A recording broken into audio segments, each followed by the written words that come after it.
Hello student, welcome to our channel RNA binding classes. Myself Gaurav, और मैं आपको आज एक इम्पॉर्टेंट यूनिट पढ़ाऊंगा जिसका नाम है ह्यूमन फिजियोलॉजी। ह्यूमन फिजियोलॉजी के अंतर्गत जो चैप्टर है, इसमें कम से कम 7 चैप्टर आते हैं। और इसमें जो पहला जो चैप्टर है यूनिट 5 के अंदर, वो है एनसीईआरटी का चैप्टर नंबर 16, जिसका नाम है डाइजेशन एंड एब्जॉर्प्शन। डाइजेशन का मतलब है पाचन और एब्जॉर्प्शन का मतलब है अवशोषण।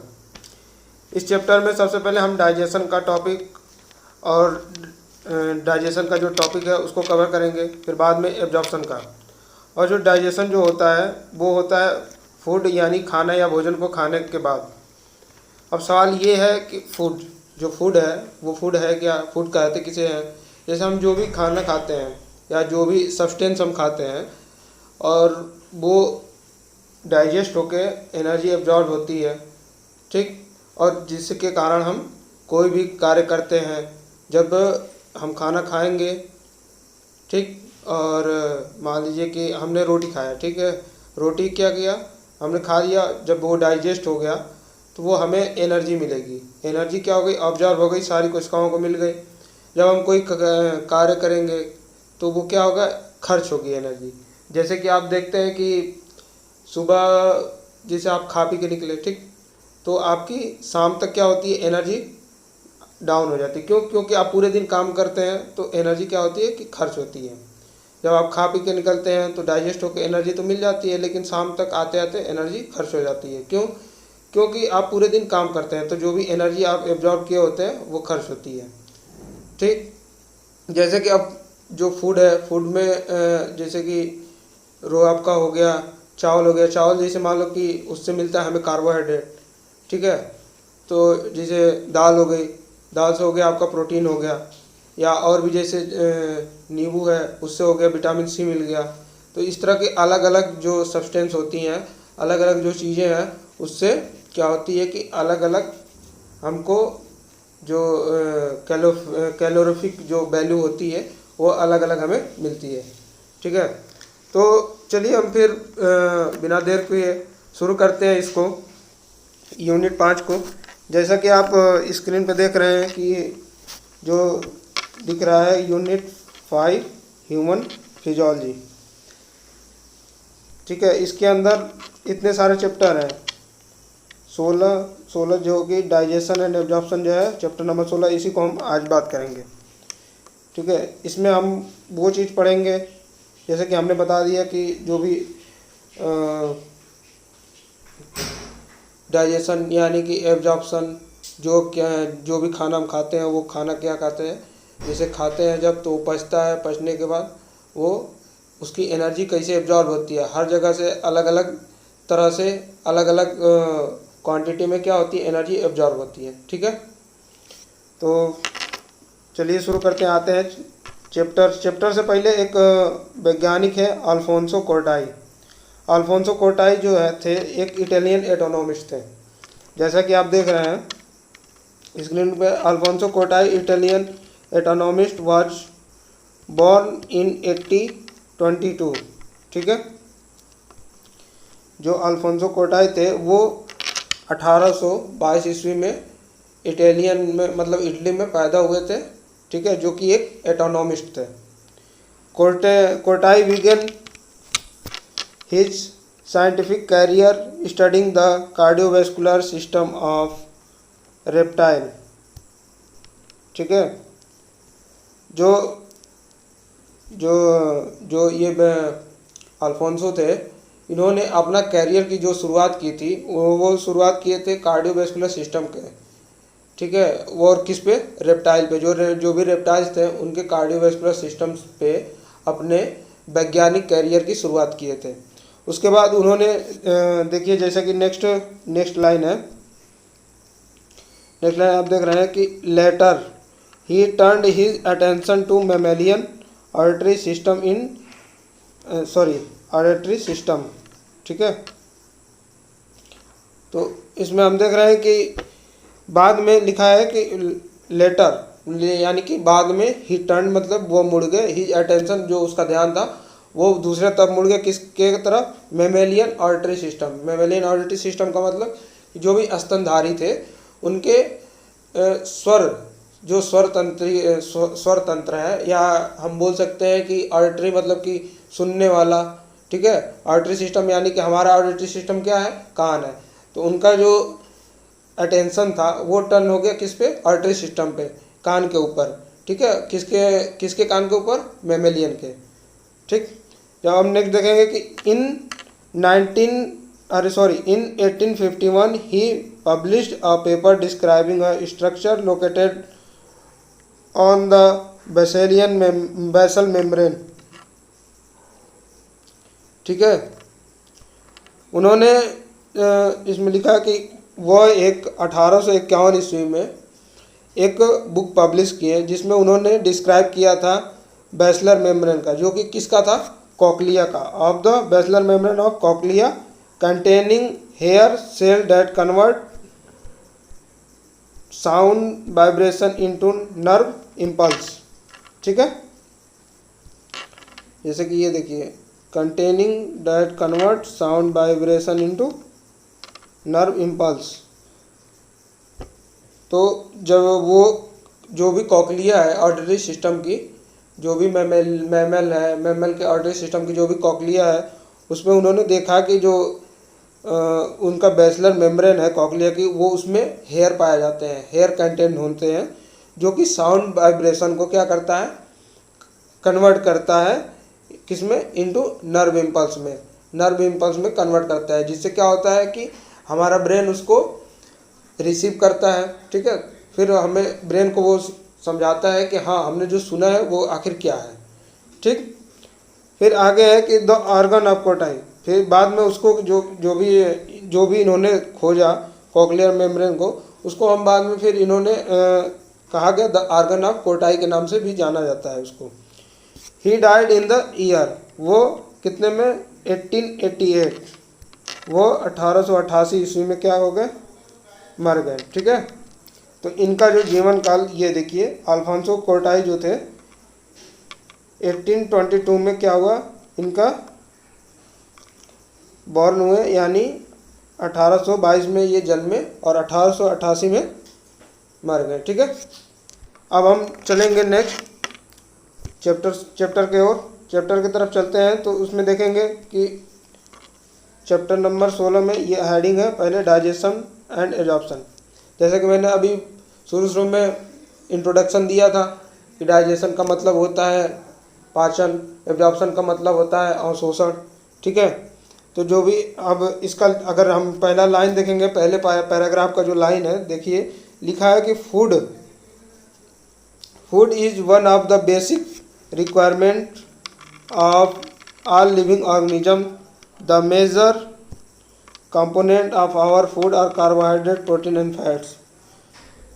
जो फूड है वो हमारी एक बेसिक रिक्वायरमेंट है। सभी जो भी ऑल लिविंग ऑर्गेनिज्म है, जो भी सजीव जंतु है, उनके लिए खाना क्या है? एक बेसिक रिक्वायरमेंट है, ठीक है। ऐसा नहीं कि हाँ चलो यार खाना मिला तो ठीक है, नहीं तो ऐसे ही रह लेंगे, ऐसे नहीं, लेकिन रिक्वायरमेंट है बेसिक।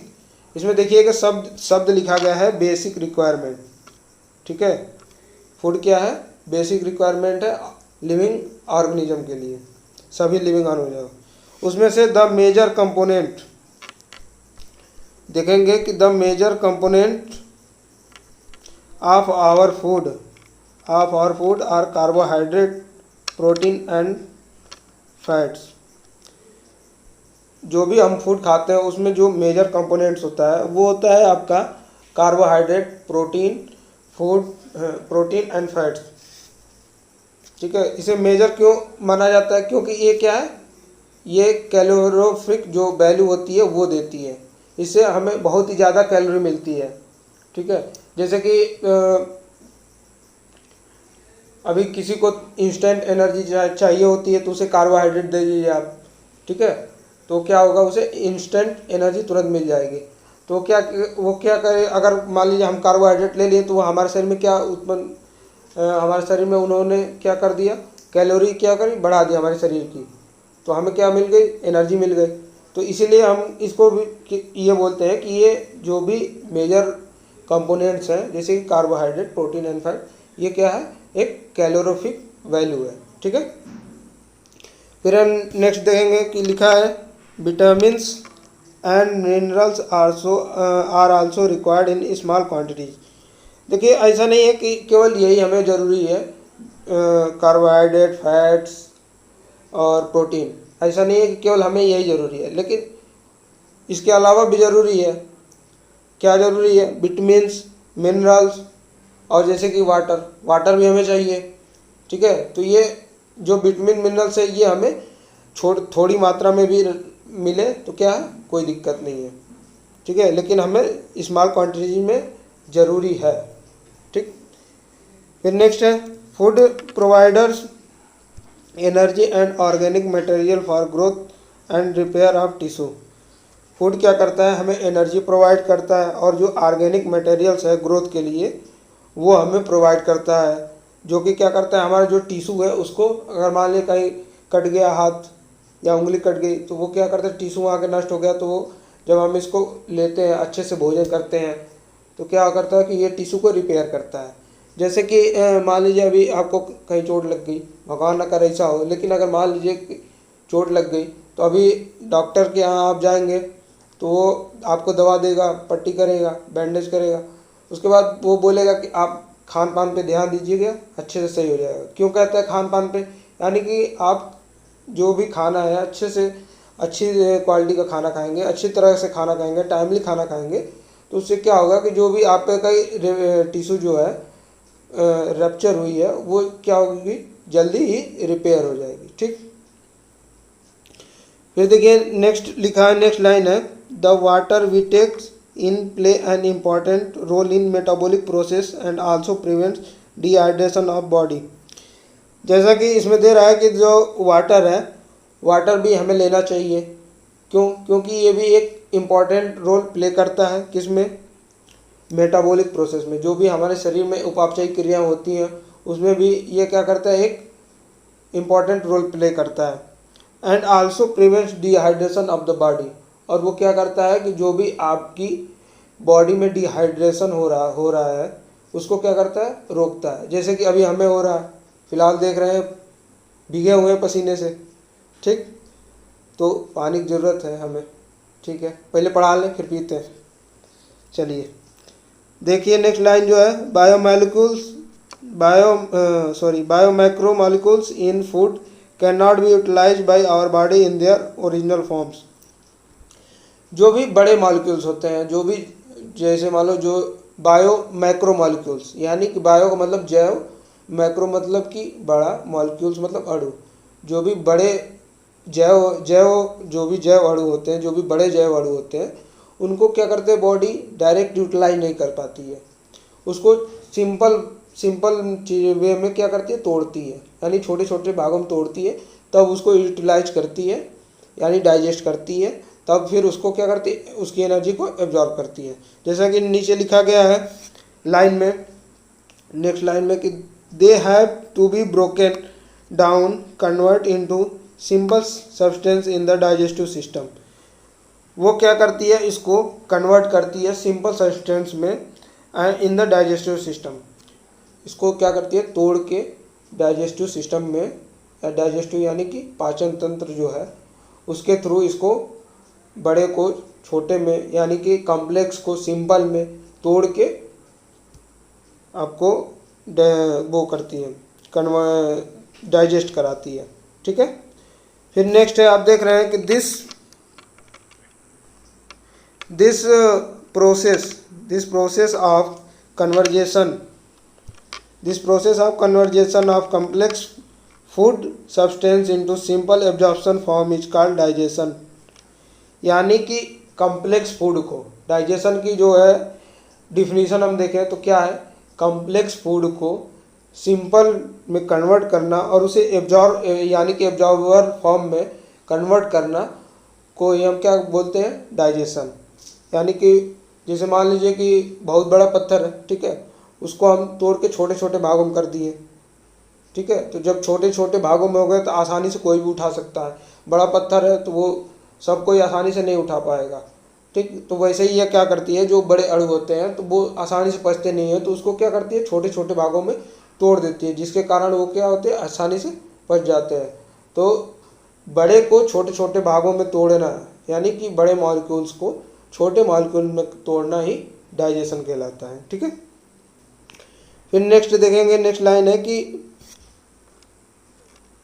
इसमें क्या होती है, carried out by our digestive system by mechanical and biochemical method. तो इसे इस तरह, यानी कि बड़े मालिक्यूल से छोटे मालिक्यूल में तोड़ने के लिए हमें दो तरह की आवश्यकता होती है, दो तरह का प्रोसेस होता है, एक मैकेनिकल प्रोसेस, एक बायोकेमिकल प्रोसेस। मैकेनिकल प्रोसेस जैसे कि हम जैसे जब रोटी तोड़ के निवाला लेते हैं रोटी मुंह में, तो उसको क्या करते हैं, हमारे दांत उसे चबाते हैं, जो दांत है हमारे उसे क्या करते हैं, उसको निवाले को चबाते हैं, तो मैस्टिकेशन करते हैं। तो ये क्या होगा, एक मैकेनिकल प्रोसेस। और उसमें क्या होता है, एक जो भी लार है, ठीक है, जो भी सैलिवरी ग्लैंड्स है, वो जो लार ग्रंथियां हैं, वो इसमें लार इसमें आके मिलता है, टाइलिन मिलता है, केमिकल आके मिलता है, तो वो भी क्या करता है, इसको अच्छे से गलाता है। या जो भी भोजन जाता है पेट में, वो उसमें भी गैस्ट्रिक जूस होता है, ठीक है, जिसके कारण क्या होता है, भोजन गलता है, तो वो क्या होगा, एक केमिकल प्रोसेस हो गया। तो डाइजेशन में मैकेनिकल एंड केमिकल प्रोसेस दोनों क्या होता है, दोनों ही जरूरी होता है। ठीक है, फिर देखेंगे नीचे लिखा है नेक्स्ट लाइन कि general organisation of the human digestive system of the show in figure 16.1, यानी कि जो जनरल ऑर्गेनाइजेशन है, जनरल ऑर्गेनाइजेशन है ह्यूमन डाइजेस्टिव सिस्टम का, वो फिगर नंबर 16.1 में दिखाया गया है। जैसा कि आप देखिए, ये है फिगर, ठीक है। इस फिगर में आप देख रहे हैं कि ये आपका ओरल कैविटी है, ये आपका माउथ है, माउथ में ही क्या है, आपका ग्लैंड्स है, ठीक है, सब मैग्युलरी ग्लैंड, सब लिंगुअल ग्लैंड, ठीक है, ये फिलहाल देख रहे हैं। और एक और ग्लैंड होता है जिसका नाम है पैरोटाइड, यानी कि हमारे जो मुंह में होती है तीन प्रकार की, यानी कि तीन जोड़ी ग्लैंड्स पाई जाती हैं। एक हो गया आपका सब मैग्युलरी, एक सब लिंगुअल, तीसरा हो गया पैरोटाइड ग्लैंड। ठीक,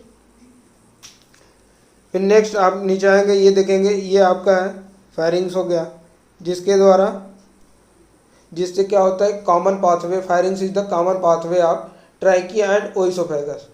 जो फेरिंग्स है वो, उससे हम ट्रैकिया भी जुड़ा होता है और उससे ओइसोफेगस भी जुड़ा होता है। तो वो क्या, फेरिंग्स जो है एक कॉमन पाथवे है दोनों के लिए। ठीक, फिर नीचे आएंगे उससे, ये देखिए, जबकि जैसा कि हम डाइजेस्टिव सिस्टम पढ़ रहे हैं, तो डाइजेस्टिव सिस्टम में हमें ओइसोफेगस की ज़रूरत होती है, न कि हम ट्रैकिया की। ट्रैकिया हम पढ़ेंगे नेक्स्ट चैप्टर में, breathing and exchange of gases, ठीक है। तो ये यहाँ हो गया ओइसोफेगस। फिर इससे नीचे आएंगे तो ओइसोफेगस से जुड़ा होता है स्टमच। फिर जैसा कि आप देख रहे हैं, ठीक है, ये सब जितने भी आप देख रहे हैं यहाँ फिगर, ये लीवर हो गया, गाल ब्लेडर, ये आपके इंटेस्टाइन के पार्ट हो गए, ड्यूडनम हो गया, जेजुनम, इलियम, ये तीनों क्या है, स्मॉल इंटेस्टाइन के पार्ट हैं। फिर ये ट्रांसवर्स कोलन, असेंडिंग कोलन, ये caecum, descending colon, sigmoid colon, rectum, ये सब क्या हो गया, लार्ज इंटेस्टाइन के पार्ट हो गए, ठीक है। ये भी एक वर्मीफॉर्म अपेंडिक्स, ये भी क्या है, ये भी लार्ज इंटेस्टाइन से जुड़ा होता है, टेल जैसे होता है, टेल जैसा। ये क्या है, एक अवशेषीय अंग है। इसका कार्य था कि सेलुलोज का पाचन कराना। जो पहले जो भी हमारे पूर्वज थे वो जंगलों में रहा करते थे, तो पेड़ पौधे पत्तियां जो है सेलुलोज वाली जो भी वस्तुएं वो ज़्यादा खाया करते थे, तो उस समय ये क्या था, विकसित था। लेकिन अभी क्या है, हम लोग ने पत्तियां खाना बहुत ही कम कर दिया है, तो ये कह सकते हैं कि ये जो है अविकसित है, ठीक है, एक अवशेष की तरह हमारे शरीर के अंदर स्थापित है। ठीक, ये आपने अभी फिगर देख लिया। अब इसमें देखेंगे नेक्स्ट जो टॉपिक था वो था डाइजेस्टिव सिस्टम।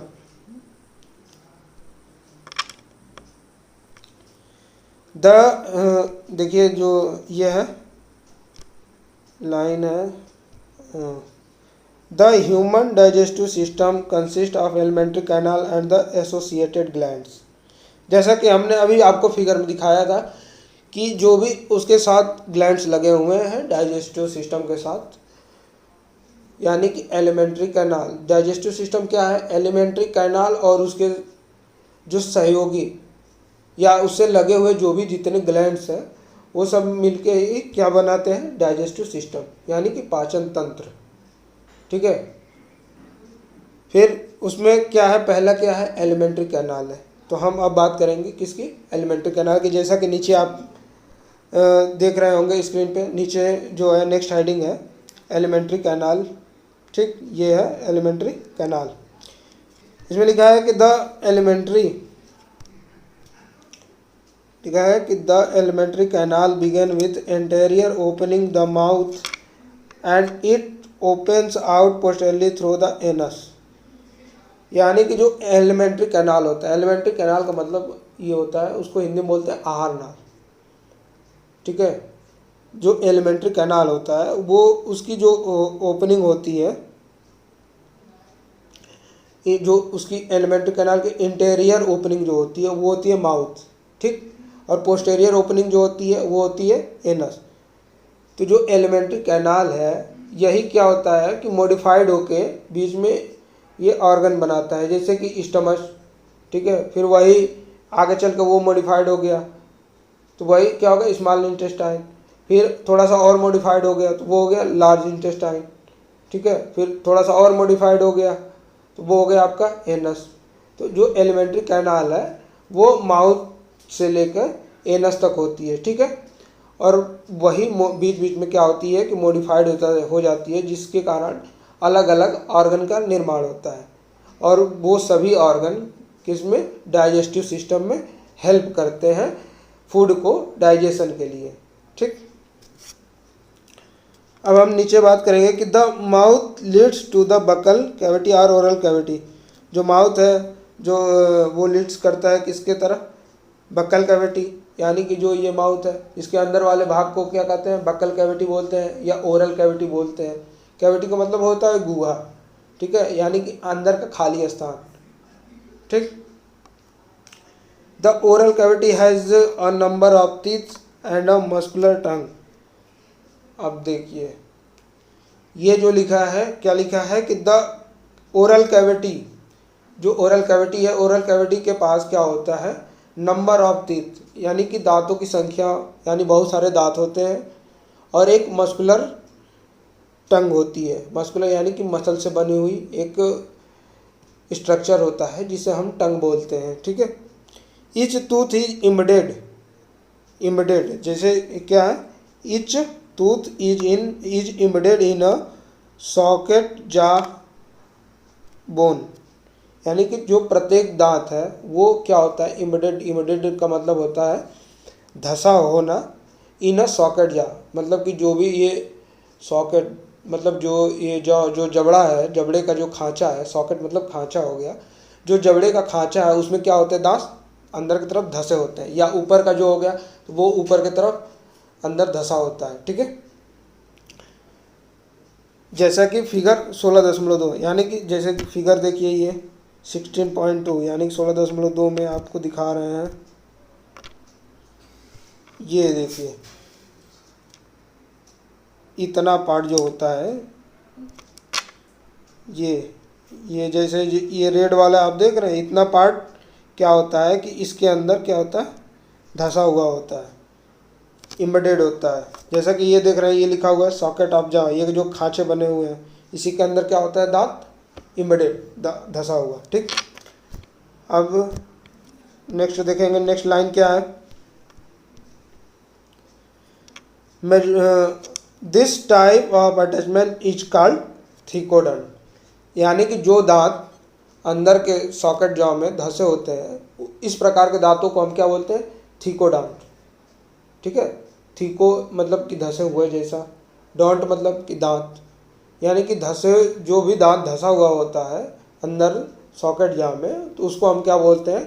थीकोडॉन्ट। ठीक है। नेक्स्ट है आपका मेजॉरिटी ऑफ मैमल्स इंक्लूडिंग, क्या है? Majority of mammals including human being forms 2 set of teeth during their life.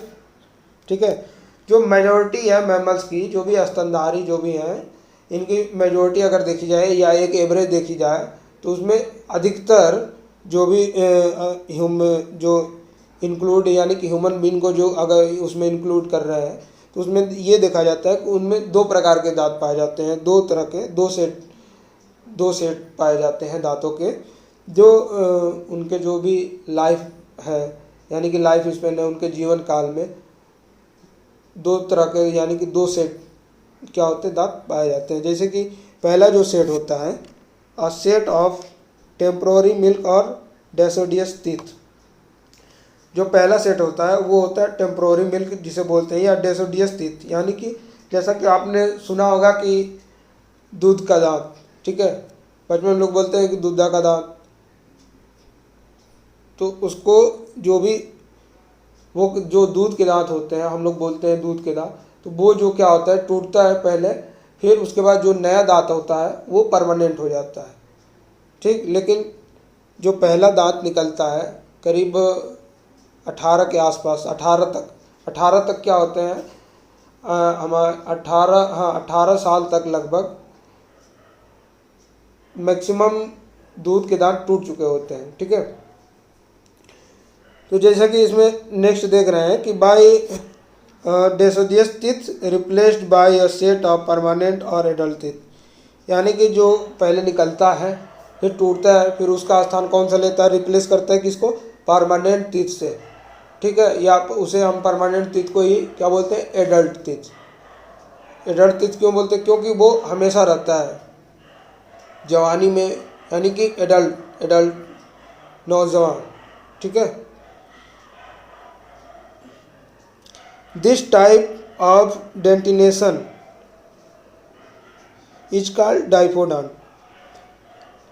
जो इस प्रकार का दंत है, डेंटिनेशन है, जो इस प्रकार का दंत है उसको क्या बोलते हैं, डाइफोडॉन्ट। मैंने कि डाइफो मतलब दोबारा, डॉन्ट मैंने दांत, जो दोबारा दांत निकले, इस प्रकार के दांत को हम डाइफोडॉन्ट बोलते हैं। ठीक है, फिर नीचे लिखा है कि एन एडल्ट ह्यूमन, जो एक एडल्ट ह्यूमन है, has a 32 permanent teeth which are 4 different types. जो एक एडल्ट ह्यूमन है उसके पास 32 प्रकार के दांत पाए जाते हैं जो कि परमानेंट होते हैं। 32 दांत पाए जाते हैं जो कि परमानेंट होते हैं। ठीक, उसमें कितने, उसमें 4 प्रकार के दांत होते हैं।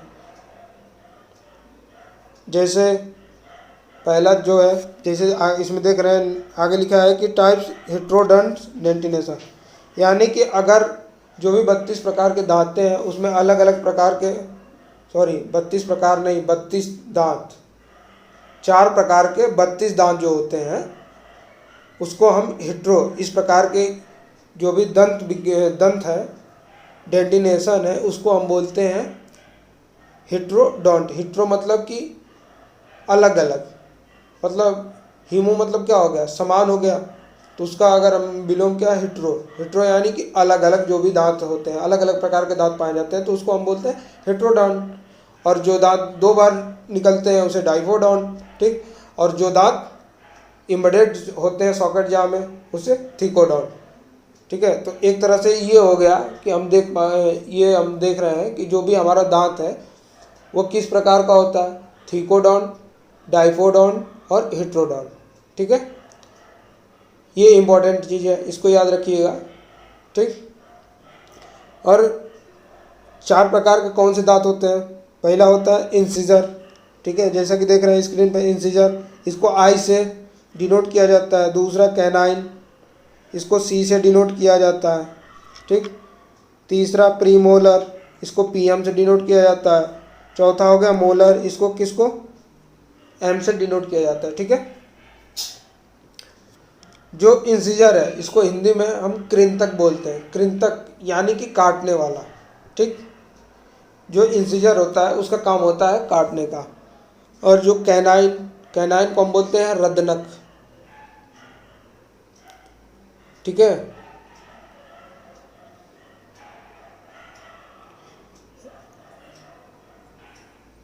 इसमें देख रहे हैं आप नीचे है ये कैनाइन। कैनाइन को हिंदी में हम रंधक बोलते हैं। रंधक मतलब कि रौंदने वाला, ठीक है। और जो प्रीमोलर, प्रीमोलर मतलब प्री मतलब अग्र, मोलर माने चौवाड़क, मतलब कि जो होता है कि थोड़ा सा चौड़ा होता है जो दांत, तो उसे और आगे वाले चौड़े दांत को हम अग्र चौवाड़क, पीछे वाले चौड़े दांत को चौवाड़क। तो जो प्रीमोलर होता है उसको हम अग्र चौवाड़क बोलते हैं हिंदी में, ठीक है। और जो लास्ट वाला होता है मोलर, उसको चौवाड़क बोलते हैं। तो इन दोनों का काम क्या है कि अच्छे से उसको पीसना, ठीक है। इसका हो गया काटना इंसीजर का, इसका उसको अलग अलग करना फाड़ के, ठीक है। और ये प्रीमोलर और मोलर को काम है पीसना, ठीक। ये हो गया चारों दांतों का कार्य आपका। फिर नेक्स्ट देखेंगे, इसमें है कि arrangement of teeth in each half of the upper and lower jaw in the order ICPMM is represented by a dental formula which is human is 2123 upon 2123, ठीक। इसमें यह है कि जो भी अरेंजमेंट होता है टीथ का, वो हम ऐसे देखते हैं, कैसे देखते हैं कि जो प्रत्येक आधे भाग में अपर साइड और लोअर साइड के जा को हम ऑर्डर में इंसीजर, कैनाइन, प्रीमोलर, मोलर के ऑर्डर में हम रखते हैं, ठीक है। और उसको हम जो भी एडल्ट का फार्मूला है डेंटल का, वो है 2123 अपॉन 2123, यानी कि हम इसको ऐड करेंगे। जैसे कि ये देखिए, जैसे ये हो गया 2123 अपॉन 2123, ये आपका 2 हो गया इंसीजर, ठीक है। जैसे कि 2 हो गया इंसीजर,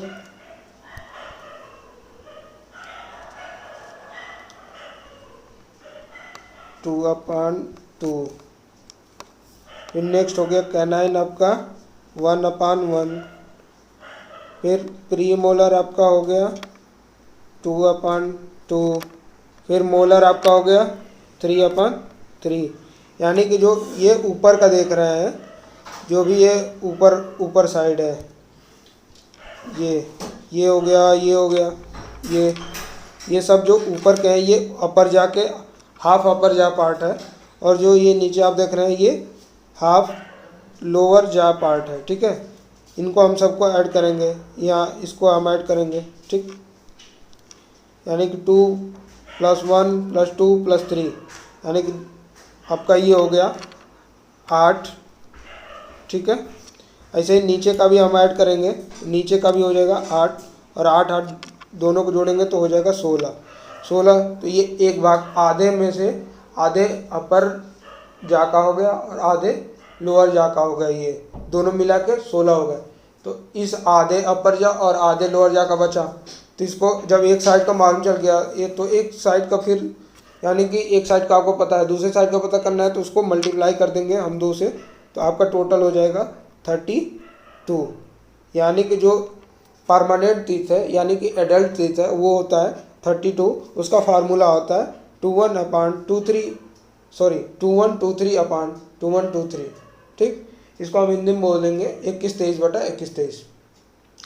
इसी तरह जो बच्चे होते हैं, जो कि इसमें NCERT में नहीं दिया है बच्चों का फार्मूला, लेकिन अभी जानना इसको ज़रूरी है। जो बच्चे होते हैं उनके अगर देखेंगे, उनका जो होता है डेंटिनेशन फार्मूला, तो उनका जो होता है वो होता है 2102 अपॉन 2102।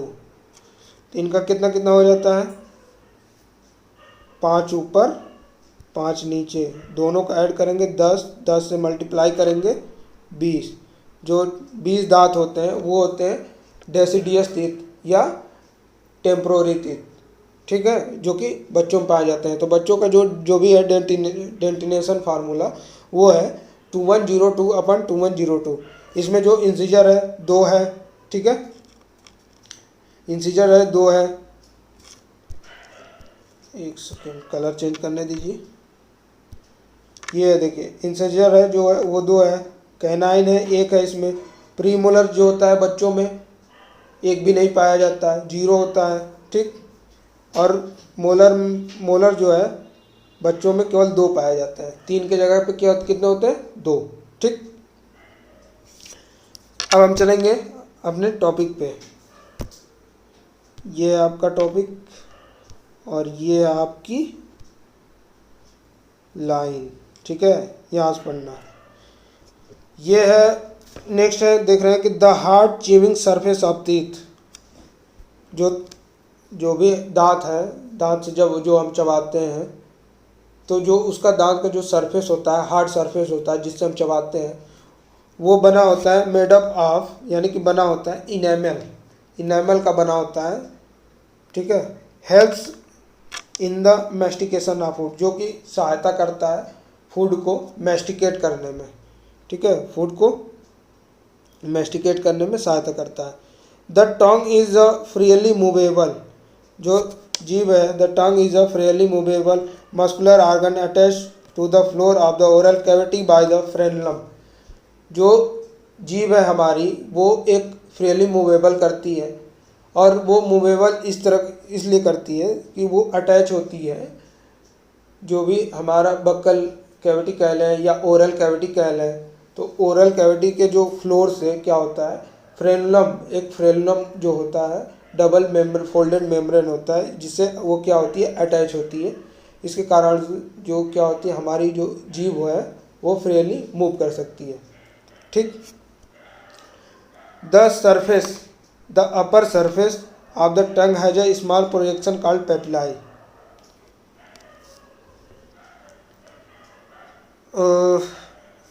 एक चीज़ बताना भूल गए हम आपको, एनसीईआरटी से थोड़ा सा बाहर है लेकिन उसको आप याद रखिएगा, वो है टीथ के बारे में, कि जो दांत है उसमें से जो कुछ दांतें हैं केवल वही हम हमेशा परमानेंट, यानी कि हम कह सकते हैं कि जीवन में बस वो एक ही बार एडल्ट ह्यूमन बीइंग के टाइम ही क्या होते हैं, निकलते हैं। वो है आपका third molar, first and second pre molar, ठीक है। जैसा कि आपने देखा ये है कि अभी हमने बताया बच्चों का, तो बच्चों में क्या होता है, प्री मोलर तो 0 होता है, ख़त्म होता है, और मोलर क्या होता है कि केवल 2 पाए जाते हैं। तो जो थर्डवा मोलर है, यानी कि तीसरा जो मोलर है, और फर्स्ट एंड सेकंड जो प्री मोलर है, ये केवल एडल्ट में पाए जाते हैं। अगर क्वेश्चन आता है कि वो कौन से दांत हैं जो केवल एडल्ट में पाए जाते हैं, तो आंसर आपका होगा कि first and second pre molar and third molar, ठीक है, इसको याद रखिएगा।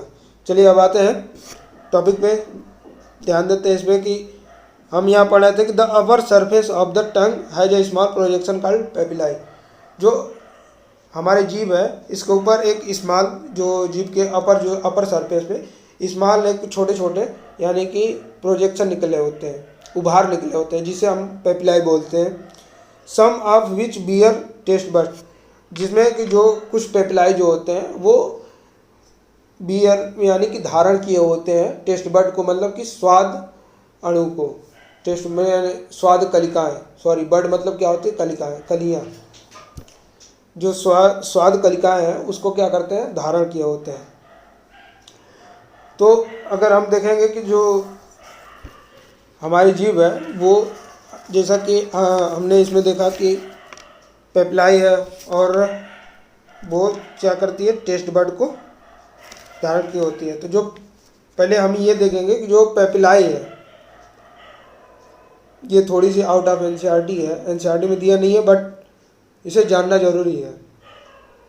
देखिए जो आउट ऑफ एनसीईआरटी होगा हम आपको बता के बताएंगे कि हाँ ये आउट ऑफ एनसीईआरटी है, लेकिन वो ज़रूरी है तभी हम यहाँ आपको बताएंगे, अन्यथा उसको बताने का हमें कोई मतलब नहीं है, ठीक। तो जो भी 4 टाइप्स ऑफ पेपिलाई हैं, 4 प्रकार की पेपिलाई होती हैं। पहला है फिलीफॉर्म, दूसरा है फंजीफॉर्म, तीसरा है फोलिएट, चौथा है सर्कमवेलेट, ठीक है। जो फिलीफॉर्म पेपिलाई होती है उसमें क्या होते हैं कि टेस्ट बड पाए नहीं जाते हैं। फिलीफॉर्म पेपिलाई लैक्स टेस्ट बड, ठीक है। जो फिलीफॉर्म पेप्लाई है उसमें क्या होती है, टेस्ट बड पाई नहीं जाती है। और जो फिलीफॉर्म पेप्लाई है वो मैक्सिमम नंबर में पाई जाती है हमारे जीभ पे, लेकिन उसमें टेस्ट बड नहीं पाए जाते हैं।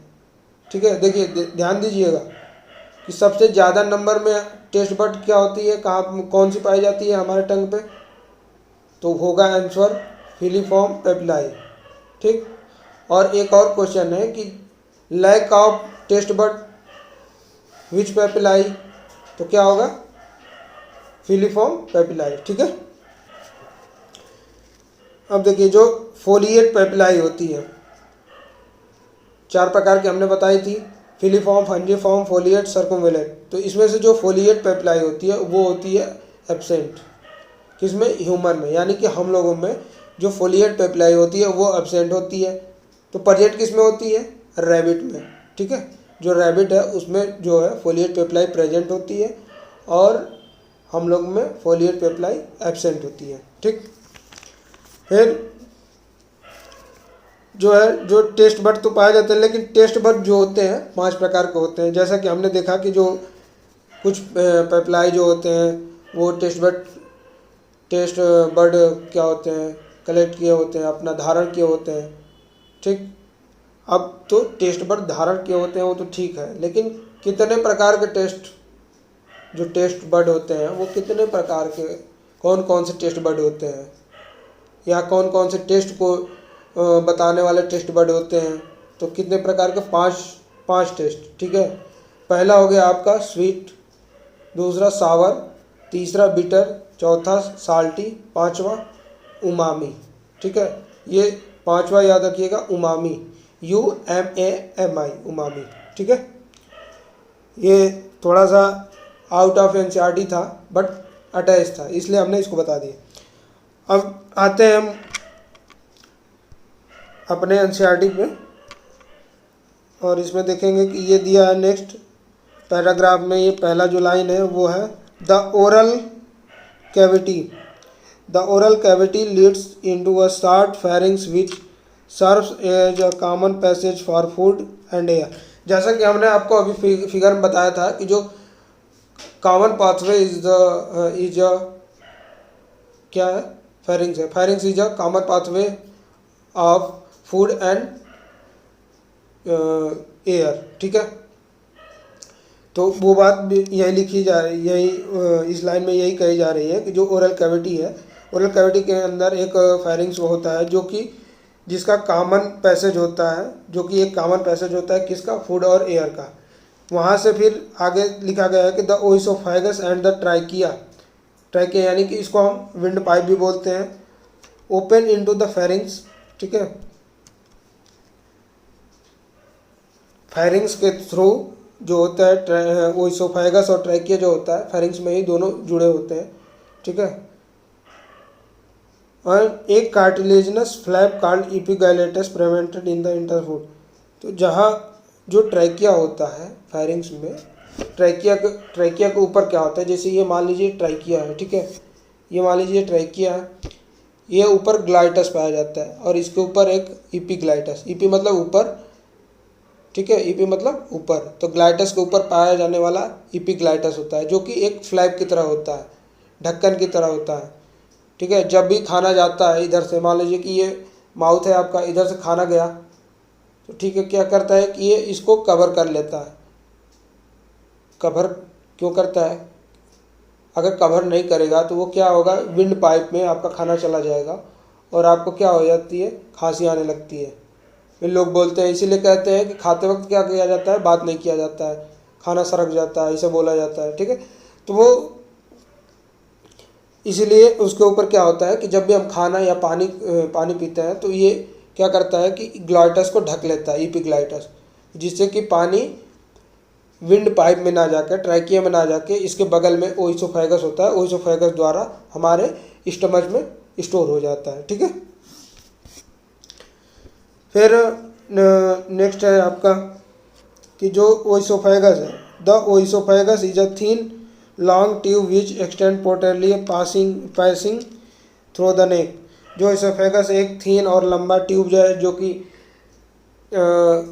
पोस्टेरियर साइड मतलब पीछे साइड मतलब यानी कि पीछे साइड। ये आपका ट्रैकिया क्या होता है, आगे होता है, और इसके पीछे साइड क्या होता है, ओइसोफेगस होता है। तो वही कह रहा है कि जो गले में थोरेक्स, गले में जो है पीछे साइड पे एक पैसेज होती है, पीछे साइड एक थीन लंबी ट्यूब होती है जिसको हम ओइसोफेगस बोलते हैं, जो कि गर्दन से and thorax and diaphragm and leads to a J shape bag, जो कि धीरे धीरे नीचे अपना तो जो भी छाती है, छाती से नीचे होते हुए आपको जाके देखेंगे कि जे साइड का एक शेप बनता है जिसे स्टमच बोलते हैं।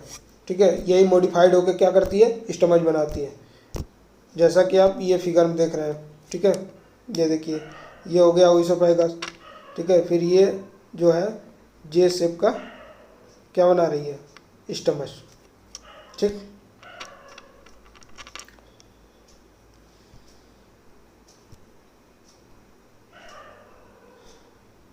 देखिए, like a structure called stomach, एक स्ट्रक्चर बनाती है जे शेप का जिसे स्टमक बोलते हैं।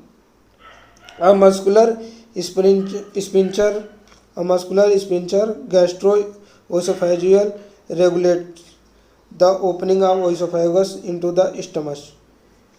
ठीक है, यहाँ एक मस्कुलर जो है एक स्पिंचर पाया जाता है। ठीक है, एक स्पिंचर होता है जो कि जिसका नाम हम जिसको बोलते हैं गैस्ट्रोएसोफेगियल स्पिंचर। ये क्या करता है, रेगुलेट करता है ओइसोफेगस को खुलने, यानी कि ओइसोफेगस को स्टमच में खुलने के लिए रेगुलेट करता है। ठीक है, यहाँ पे जैसे मान लीजिए कि ये हो गया स्टमच, और ये हो गया क्या हो गया आपका स्पिंचर, ये होगा ओइसोफेगस। ओइसोफेगस यहाँ लगा होता है और स्टमच भी क्या होता है, यहाँ होता है। ठीक है, तो जो ओइसोफेगस होता है वो स्पिंचर के थ्रू स्टमच में क्या होता है, खुला होता है। ठीक, अब देखेंगे हम इसमें कि the stomach located in the upper left portion of the abdominal cavity. जो स्टमच होता है वो अपर लेफ्ट पार्ट में, अपर लेफ्ट पोर्शन में एब्डोमिनल कैविटी यानी कि उदर गुहा के, एब्डोमिनल यानी कि उदर, कैविटी मतलब गुहा, उदर गुहा के अपर यानी कि ऊपर साइड, लेफ्ट यानी कि बाएं, यानी कि बाएं अपर साइड में, यानी कि बाएं तरफ, ऊपर के तरफ बाएं साइड एक जो स्टमच होता है वो क्या होता है, लोकेटेड होता है। ठीक है, इसमें दे रहा है कि हैज़ अ 4 मेजर पार्ट। इसमें क्या होता है कि 4 मेजर पार्ट होते हैं, जिसका नाम है एक cardiac portion into which the oesophagus open, जिसमें क्या होता है, ओइसोफेगस ओपन होता है, जैसा कि आप इस फिगर में देख रहे हैं। ठीक है, ये होता है कार्डियक रीजन, जहाँ की क्या होता है, ओइसोफेगस ओपन हो रहा है। ठीक है, जैसा कि ये देख रहे हैं, ओइसोफेगस यहाँ ओपन हो रहा है। ठीक, फिर उसके नीचे लिखा है कि the oesophagus open a fundic region body main central region and a pyloric portion which open into the first part of small intestine. इसमें देख रहे हैं कि जो ये है, ये फंडस है, जो कि क्या होता है, डोम शेप होता है। डोम का मतलब गुंबद के समान। ठीक है, गुंबद के समान ऐसे, ये ऐसे। ठीक है, इसको बोलते हैं डोम शेप। तो जो फंडस होता है वो होता है डोम शेप का होता है। जो कार्डियक होता है इसमें, उसमें ओइसोफेगस ओपनिंग होती है कार्डियक में। ये आपका मेन सेंट्रल पार्ट हो गया बॉडी। फिर आपका लास्ट जो पार्ट है ये पाइलोरिक। इसमें क्या होता है, इससे क्या होता है कि स्मॉल इंटेस्टाइन का फर्स्ट पार्ट जुड़ा होता है, यानी कि स्मॉल इंटेस्टाइन जो है उसका फर्स्ट पार्ट क्या है, ड्यूडनम। यानी कि हम ये कह सकते हैं कि जो ड्यूडनम है वो स्मॉल इंटेस्टाइन में जुड़ा हो, जो ड्यूडनम है वो स्टमच के पाइलोरिक पार्ट से जुड़ा हुआ होता है, या उसकी ओपनिंग होती है पाइलोरिक पार्ट से। ठीक, देखिए आप देखेंगे नेक्स्ट है कि जो स्मॉल इंटेस्टाइन के जो डिस्ट्रीब्यूशन इनटू 3 रीजन, इसमें भी 3 पार्ट होते हैं। ठीक है, कौन कौन से 3 रीजन होते हैं? सी शेप में ड्यूodenum होता है, एक लॉन्ग कॉइल्ड मिडिल पोर्शन होता है जिसे जेनुनम बोलते हैं, एक हाईली कॉइल्ड होता है जो कि इलियम होता है। ठीक है, तो इसमें जो इस देखिए जो सी शेप का ड्यूodenum होता है वो होता है ह्यूमन में। अगर रैबिट की बात करें तो उसमें क्या होता है, वो यू शेप का ड्यूodenum होता है। ठीक, ये अंतर होता है, इसे आपको याद हो जाएगा। और एक स्पिंचर देख रहे हैं, एक देखिए एक स्पिंचर आपका यहाँ होता है, एक यहाँ ओपनिंग है, एक स्पिंचर यहाँ हो गया आपका, और दूसरा स्पिंचर आपका यहाँ होता है। इसको बोलते हैं हम पाइलोरिक स्पिंचर। ठीक है, इसको हम बोलेंगे पाइलोरिक स्पिंचर, और इसको बोलेंगे आपको गैस्ट्रो ओइसोफेगियल स्पिंचर। गैस्ट्रो मतलब ये आपका पेट का गैस्ट्रो हो गया, ये ओइसोफेगस यानी गैस्ट्रो ओइसोफेगस स्पिंचर। ठीक है, फिर नेक्स्ट देख रहे हैं, उसमें है कि 3 होता है, इसके स्मॉल इंटेस्टाइन के 3 पार्ट होते हैं। एक ड्यूodenum हो गया जो कि सी शेप है। ठीक, एक लॉन्ग कॉइल्ड मिडिल पोर्शन होता है जो कि ज्यूजनम हो गया, एक हाईली कॉइल्ड होता है जो कि इलियम हो गया है। फिर the opening of the stomach into the duodenum is guarded by pyloric sphincter, जो कि अभी हमने बताया, जो भी ओपनिंग होती है उसमें जो पाइलोरिक पार्ट में जो ड्यूodenum जहाँ पाइलोरिक पार्ट में ओपनिंग होती है उसको क्या बोलते हैं, वहाँ जो स्पिंचर यूज होता है या जो स्पिंचर वहाँ पाया जाता है उसका नाम होता है पाइलोरिक स्पिंचर। ठीक है, फिर नेक्स्ट है जो ileum opens into the large intestine. जो इलियम होता है वो लार्ज इंटेस्टाइन से जुड़ा हुआ होता है। ठीक है, और इलियम क्या है, वो स्मॉल इंटेस्टाइन का 3rd यानी कि सबसे लास्ट पार्ट है। ठीक है, it consist of a caecum. यह सीकम को कंसिस्ट करता है कौन, लार्ज इंटेस्टाइन। कोलन को करता है एंड रेक्टम को भी करता है। Caecum is a small blind sac. Caecum जो है एक स्मॉल छोटा सा ब्लाइंड सैक है, which host some symbiotic micro organism, जो कि एक होस्ट की तरह कार्य करता है कुछ सिम्बायोटिक माइक्रो ऑर्गेनिज्म के लिए। ठीक, a narrow finger like a tubular projection the vermiform appendix.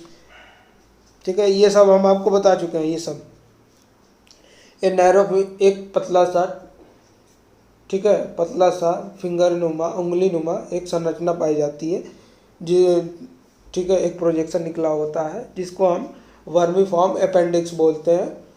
जैसा कि हमने बताया था कि ये क्या है, अवशेष है, ये कार्य करता है सेल्यूलोज का पाचन का। तो हम लोग ने क्या करता है, जैसे कि सेल्यूलोज का पाचन जो सबसे ज़्यादा इसमें ये अगर हम लोग में क्या है अविकसित है, तो किस में विकसित होगा, ये जानवरों में। जानवर जो है क्या हरे पत्तेदार घास फूस ये सब खाते हैं, तो उनमें क्या होता है सेल्यूलोज का पाचन की आवश्यकता होती है।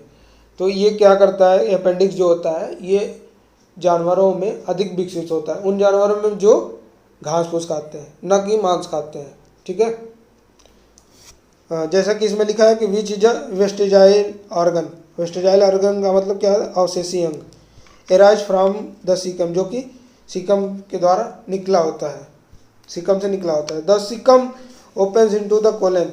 जो सीकम जो है वो कोलन से जुड़ा हुआ होता है, कोलन में ओपन होता है। The colon is divided into 4 part. ठीक है, कोलन में 4 पार्ट होते हैं, जैसा कि असेंडिंग पहला, दूसरा ट्रांसवर्स, तीसरा डिसेंडिंग, चौथा सिग्मोइड कोलन।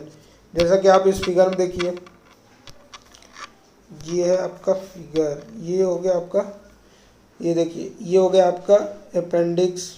ठीक, ये आपका हो गया स्मॉल इंटेस्टाइन, ये हो गया आपका सीकम। ठीक है, यहाँ से आपका कोलन हो गया। तो कोलन में आप देख रहे हैं कि ये जो कोलन है, ये जो कोलन है ये आपका हो गया असेंडिंग। ठीक, यहाँ से यहाँ तक असेंडिंग, और ये जो हो गया आपका ट्रांसवर्स, फिर यहाँ से ये आपका यहाँ तक डिसेंडिंग कोलन। ठीक है, तो असेंडिंग, ट्रांसवर्स, फिर descending, ascending colon, transverse colon, descending colon, ये क्रम है। ठीक है, फिर इसमें जो देखेंगे ये जो आप खांचे ये ऐसे जो बने हैं ऐसे ऐसे ये देख रहे हैं, ये इसको हम बोलते हैं हॉस्ट्रम। इसको हम बोलते हैं हॉस्ट्रम। ठीक है, क्या बोलते हैं? हॉस्ट्रम, HOSTRUM, हॉस्ट्रम। ठीक, फिर नेक्स्ट क्या है, नेक्स्ट देखेंगे उसमें नेक्स्ट क्या लिखा है आगे। लिखा है कि विच ओपन्स आउट थ्रू द एक सिग्मॉइड कॉलन। सिग्मॉइड कॉलन देखिए, ये है सिग्मॉइड, ये आपका ये देखिए, ये जो पार्ट है इसको हम सिग्मॉइड कॉलन बोलते हैं, इस पार्ट को। ठीक है, जैसे कि ये देखिए आप, एक सेकेंड, ये जो होता है ये जो होता है सिग्मॉइड, क्या है? Sigmoid colon. ठीक है, और फिर लास्ट में ये कॉलन किसके थ्रू? एनस के थ्रू। देख रहे हैं कि एनस आगे जाकर क्या बन जाता है? रेक्टम, और रेक्टम के बाद एनस। तो सिग्मॉइड कॉलन आगे बनता है रेक्टम, रेक्टम के बाद एनस बनता है। जैसा कि इसमें आगे लिखा हुआ है, देख रहे हैं कि descending parts open into the rectum and which opens through the anus. जो डिसेंडिंग पार्ट है वो रेक्टम में ओपन होता है और किसके द्वारा आउट होता है? थ्रू आउट, एनस के द्वारा थ्रू आउट हो जाता है। अब हम आगे देखेंगे, आगे वाली पैराग्राफ का जो है वो है the wall of alimentary canal from the oesophagus to rectum possess 4 layer. जो एलिमेंट्री कैनाल है उसमें 4 प्रकार की लेयर होती हैं। वो क्या क्या होती हैं? सिरोसा, पहला जो लेयर होता है एलिमेंट्री कैनाल का वो होता है सिरोसा। दूसरा होता है मस्कुलरिस, तीसरा होता है सबम्यूकोसा और चौथा होता है म्यूकोसा। ठीक है, जैसा कि इसमें हम देख रहे हैं स्क्रीन पे, आपने देख रहा होगा, ये हो गया सिरोसा, मस्कुलरिस, सबम्यूकोसा और म्यूकोसा। इसमें serosa is the outermost layer है। ठीक है, जो कि made of a thin mesothelium. ठीक है, thin mesothelium epithelium to visceral organ. यानी कि मीजोथीलियम का मतलब क्या होता है कि जो विसरल ऑर्गन है उसका इपिथीलियम। विसरल ऑर्गन का मतलब क्या होता है? विसरल ऑर्गन का मतलब आंतरिक अंग। ठीक है, तो जो आंतरिक अंग है उसके जो इपिथीलियम है उसी को हम क्या बोलते हैं? मीजो इपिथीलियम, अरे mesothelium, sorry, mesothelium. Mesothelium is the epithelium of visceral organ. ठीक है, फिर नीचे देखें लिखा है विथ सम कनेक्टिव टिश्यू। और उस मीजोथीलियम के साथ क्या होता है? कुछ कनेक्टिव टिश्यू होते हैं जिससे क्या होता है? सिरोसा बना होता है। Muscularis is the formed by smooth muscle usually arrange into a inner circular and an outer longitude layer. मस्कुलस में जो क्या होता है कि एक स्मूथ मसल का बना होता है। यूजुअली ये क्या होता है? अरेंज करता है, arrange into a inner circular. इसमें मस्कुलस में एक्चुअली देखेंगे हम कि दो तरह का लेयर होता है, एक इनर सर्कुलर, एक आउटर सर्कुलर लॉन्गिट्यूडनल लेयर। ठीक है, इसमें 2 तरह के लेयर होते हैं। जो इनर वाला लेयर होता है वो सर्कुलर होता है, जो आउटर वाला लेयर होता है वो लॉन्गिट्यूडनल होता है। ठीक है, एन ऑब्लिक्यू मसल लेयर में भी प्रेजेंट इन सम रीजन। और जो मस्कुलरिस जो लेयर है इसमें नॉर्मली तो 2 लेयर पाए जाते हैं, एक आउटर एक इनर। ठीक, लेकिन जो अगर हम जो पेट देखेंगे, जो स्टमच है, स्टमच का जो लेयर देखेंगे, स्टमच में जो भी मस्कुलरिस का लेयर देखेंगे तो वहाँ पे 3 लेयर पाई जाती हैं, आपका आउटर, इनर और ऑब्लिक्यू। ठीक है, वहाँ पे हो जाएगी कितने लेयर? 3 लेयर। इसको ध्यान रखिएगा, ये इम्पॉर्टेंट है। ये हम पूछा जा सकता है कि जो ऑब्लिक्यू लेयर है, जो ऑब्लिक्यू मसल्स लेयर है वो कहाँ पाई जाती है। ठीक है, या ये पूछा जाता है कि किस पार्ट में जो है मसल्स हैं, जो भी किस पार्ट के मस्कुलरिस जो भी लेयर है उसमें 3 लेयर पाई जाती है। तो किस आर्गन में, ठीक है। तो ये आपका वहाँ पे आंसर हो जाएगा स्टमच हो जाएगा, क्योंकि स्टमच जो है ऐसा आर्गन है वहाँ जो मस्कुलरिस लेयर होते हैं उसके 3 लेयर होते हैं। बाकी अगर नॉर्मल एलिमेंट्री कैनाल देखा जाए या इंटेस्टाइन देखी जाए तो उसका लेयर देखा जाए तो वहाँ पे केवल 2 लेयर पाए जाते हैं, ठीक है। नेक्स्ट बढ़ेंगे है आपका कि the submucosal layer is a formed of loose connective tissue containing nerve blood and lymph vessels. जो इसमें लिखा है कि जो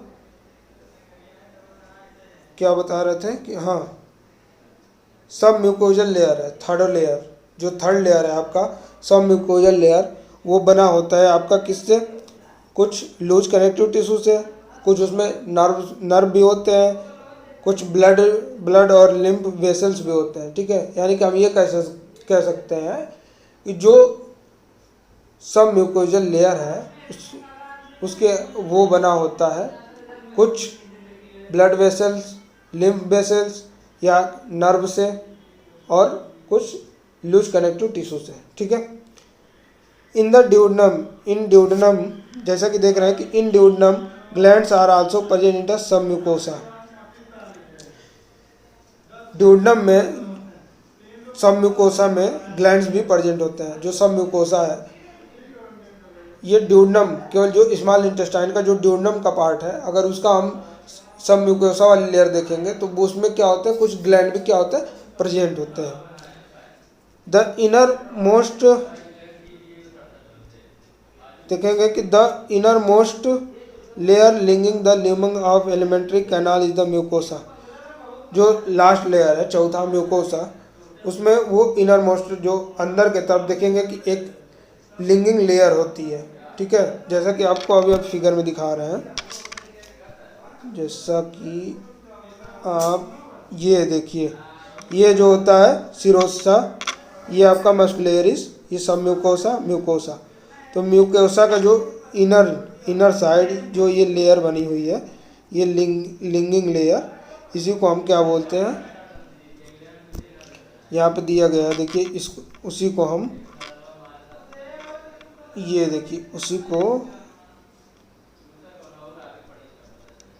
ये हाँ उसी को हम क्या बोलते हैं, ल्यूमेन, ठीक है। और यही जो लेयर अगर इसी प्रकार की लेयर अगर स्टमच में पाई जाए तो वो हो जाती है, उसको हम बोलते हैं रॉक, यानी कि इरेगुलर फोल्ड होता है। इरेगुलर फोल्ड का मतलब कि ऐसे देख रहे हैं जैसे कि स्किन पे ऐसे, ठीक है। इस इरेगुलर फोल्ड अगर पाया जाए म्यूकोसा लेयर में स्टमच ऑर्गन के अंदर तो इसको हम रॉक बोलते हैं, ठीक। लेकिन अगर यही इरेगुलर फॉर्म म्यूकोसा लेयर में एलिमेंट्री कैनाल के अंदर पाया जाए तो उसे हम बोलते हैं ल्यूमेन, ठीक है। In the stomach and small finger like a folding called a villi. Stomach में in the stomach and a small finger like a villi in the small intestine. जैसा कि आप देख रहे हैं कि स्मॉल इंटेस्टाइन में एक फिंगर लाइक प्रोजेक्शन निकली होती है, ऐसे फिंगर लाइक प्रोजेक्शन निकली होती है, इसको हम क्या बोलते हैं, विलाई बोलते हैं, ठीक। इसके अंदर छोटे छोटे और माइक्रोस्कोपी हम देखेंगे कि छोटे छोटे और लिंकिंग होती हैं, न्यूमरस माइक्रोस्कोपी, तो उसको हम क्या बोलेंगे, माइक्रोविलाई बोलेंगे, ठीक है। जैसा कि आप ये देखिए, जैसा कि projection called microvilli giving a brush border. ये देखिए आप ये फिगर में देख रहे हैं, ये आपका हो गया एक आपका ये बिलाई हो गया आपका, ये बिलाई हो गया, ठीक। और इसी पे होता है छोटा छोटा माइक्रोविलाई, ये ऐसे बने होते हैं। ये क्या हो गए, ये जो रेड से बने हुए हैं ये हो गए माइक्रोविलाई, और जो ये ब्लू वाले बने हुए हैं ये हो गया विलाई। तो जो एक विलाई के अंदर हजारों माइक्रोविलाई होती हैं, ठीक है। तो वही चीज़ बोल रहा है कि जो माइक्रोविलाई होती है वो एक ब्रश बॉर्डर का अपीयरेंस देती है। ठीक, this modification increase the surface area enormously. ये क्या करती है कि इससे क्या फ़ायदा होता है, ये जो होती है कि एक सरफेस एरिया बढ़ा देती है किसी भी चीज़ को एब्जॉर्ब करने का। ठीक है, जैसे मान लीजिए कि ये हाथ है, ठीक है, ठीक, अगर हम ऐसे लेंगे, जैसे मान लीजिए कि हमें वो पकड़ना, ये मान लीजिए कि ये जो पेन है इसी को हमें पकड़ना है, तो ऐसे हम पकड़ लेंगे। ठीक है, लेकिन अगर हम ऐसे कर लें तो एक यहाँ पे पकड़ लेंगे, एक यहाँ, एक यहाँ, एक यहाँ, तो ये जो प्रोजेक्शन बन गया तो इससे क्या हो गया कि एक सरफेस बढ़ गया। ठीक है, और एक ये ऐसा अगर हम वैसे नहीं रखें तो ये क्या प्रोजेक्ट सरफेस कम हो गया। ठीक, अगर इसी हाथ को हम के उंगलियों को, सारे उंगलियों को फैला दे रहे हैं तो सरफेस बढ़ जा रहा है इसका। एक यहाँ रख लिए, एक यहाँ रख लिए, एक यहाँ रख लिए, फिर एक और रख लेंगे, सब उंगलियों के बीच ऐसे ऐसे हम रख लेंगे, फिर यहाँ रख लेंगे, तो बहुत सारे हम पेन एक साथ पकड़ सकते हैं। ठीक है, ऐसा नहीं कि इसमें नहीं पकड़ सकते, इसमें भी एक से ज़्यादा पकड़ सकते हैं, लेकिन इसके अपेक्षा कम। ठीक है, villi are supplied with a network capillary and a large lymph vessels called the lacteal. जो बिलाई है वो सप्लाइड करती है बहुत सारे नेटवर्क ऑफ कैपिलरीज एंड और लार्ज लिम्ब वेसल। जो लिम्ब वेसल्स है और कैपिलरीज है उनकी बहुत ही बड़ा नेटवर्क होता है, उसको विलाई क्या करती है विलाई के अंदर, और उसको विलाई क्या करती है, सप्लाई करती है। जैसा कि ये देख रहे हैं, ये जो है क्या है, कैपिलरीज है। ठीक है, इसको हम क्या बोलते हैं, ये देखिए ये है कैपिलरीज के अंदर क्या होता है, लेक्टल। इसको हम क्या बोलते हैं, लेक्टल बोलते हैं। ठीक है, ये हो गया लेक्टल। फिर नीचे लिखा है कि mucosal epithelium has a goblet cell which secrete mucus that help in lubricant. जो म्यूकोजल इपिथेलियम है उसके अंदर क्या होता है, गॉबलेट सेल पाए जाते हैं जो कि म्यूकस को सीक्रेट करता है। ठीक है, जो कि लुब्रिकेंट में सहायक है।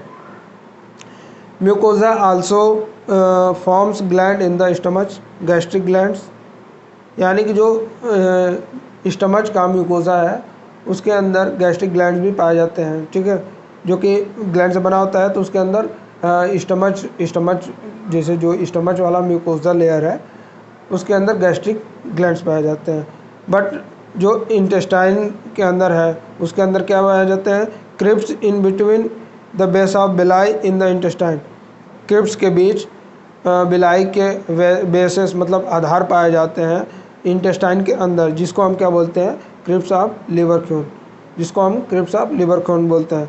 ऑल द फोर है कि all the four layer show modification in different parts of the alimentary canal.